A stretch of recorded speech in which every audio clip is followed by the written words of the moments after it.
Sebanyak 450 personel TNI Batalion Infanteri Raider khusus 112 Dharma Jaya ditugaskan untuk pengamanan perbatasan Republik Indonesia Papua Nugini di wilayah Kabupaten Puncak Jaya, Provinsi Papua Tengah. Pemberangkatan prajurit menggunakan kapal KRI Teluk Palu 523. Pelepasan diwarnai tradisi upacara yang dipimpin Panglima Kodam Iskandar Muda, Maijen Niko Fahrizal di Pelabuhan Krunggupuh, Aceh Utara, Minggu, 17 November 2024. Pangdam Iskandar Muda Maijen Niko Fahrizal berpesan agar para prajurit melaksanakan tugas dengan penuh tanggung jawab dan menjaga nama baik TNI.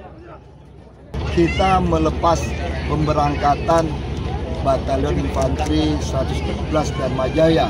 Batalion Infanteri itu melaksanakan tugas sebagai satuan tugas pengamanan perbatasan RI PNJ yang ada di Papua. Ada Papua, mereka akan melaksanakan tugas selama 1 tahun.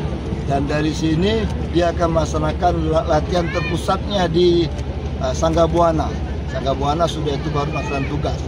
Kekuatan mereka seperti kita tahu seperti ini kekuatan satu satgas. Semuanya kita ketahui selama ini penugasan dari Aceh alhamdulillah berhasil di sana, diterima baik dengan masyarakat di sana dan membuat suasana kondusif. Kenapa?